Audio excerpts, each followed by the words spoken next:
Vous êtes assistant familial et vous vous demandez comment calculer votre abattement pour les impôts? Dans cette vidéo, nous allons vous expliquer comment faire via trois outils différents. Donc nous allons voir les trois outils, puis voir comment accéder à ces outils. Le premier outil est l'outil le plus complet. Donc ici, je vois que mois par mois, je peux ajouter un accueil permanent ou un accueil de moins de 24 heures.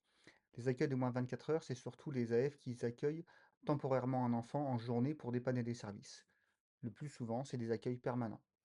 Donc chaque mois, je peux ajouter des accueils. Par exemple, j'accueille deux enfants. Donc le premier, au mois de janvier, je l'accueille 31 jours. J'en ajoute un deuxième. L'accueil de le deuxième enfant, je l'accueille aussi 31 jours. Et je peux ajouter une majoration de salaire.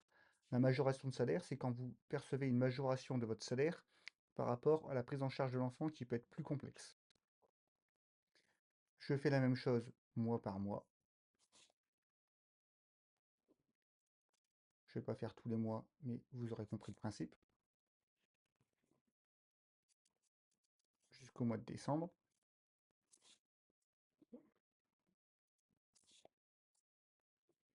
Je peux ajouter un accueil de moins de 24 heures. S'il a duré moins de 8 heures, je vais cocher cette case. Et pareil pour la majoration de salaire, je dois le noter s'il y a une majoration de salaire. Je fais calculer l'abattement et j'ai automatiquement un récapitulatif qui me donne mois par mois le détail, enfant par enfant, et un total. Cette somme est à déclarer dans la case 1GA ou 1HA de votre déclaration d'impôt. On le verra par la suite. On va voir maintenant un deuxième outil qui est plus limité.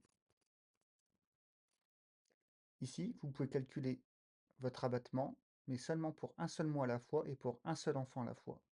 Par exemple, j'accueille entre janvier et octobre un enfant pendant 31 jours, avec ou sans majoration. Donc là, je n'ai pas de majoration, je calcule, et je le calcule pour un mois sans majoration de 31 jours d'accueil. Si j'ajoute une majoration, automatiquement, ça se met à jour. Et pareil, vous pouvez changer pour novembre et décembre, 31 jours, calculer l'abattement, automatiquement la somme se met à jour. Donc ici, il faut faire enfant par enfant et mois par mois et faire votre total vous-même. Et enfin, le dernier outil,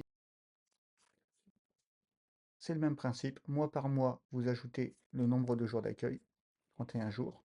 Si vous avez une majoration ou non,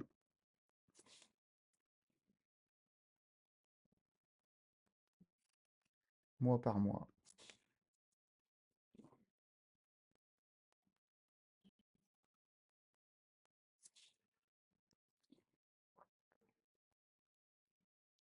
Automatiquement, vous avez les détails enfant par enfant, mois par mois et le total. Une fois que vous avez calculé votre abattement, il faut aller sur la page des impôts. Dans votre déclaration de revenus, vous verrez une somme déclarée par votre employeur. Il faut cliquer sur le petit bouton en forme de crayon.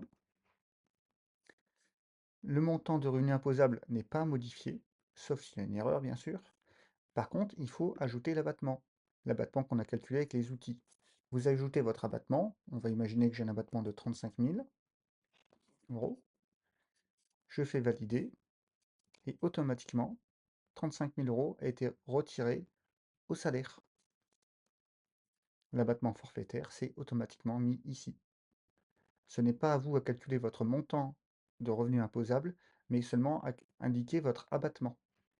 Comment trouver ces outils?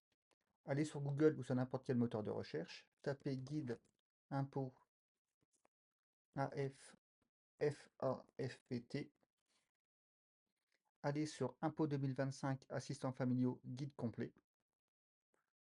Vous retrouvez tout un tas d'informations sur les impôts des assistants familiaux.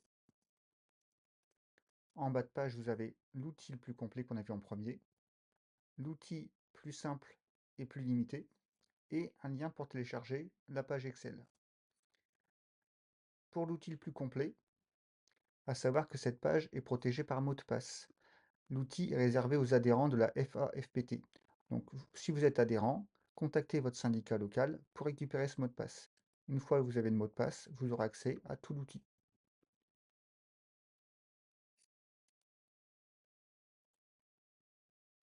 Si vous avez des questions, vous pouvez aller directement sur le site de la FAFPT Et en bas de page, vous savez, contact.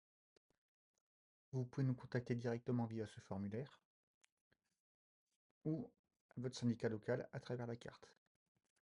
J'espère que cette vidéo vous aura plu et vous sera utile. À bientôt!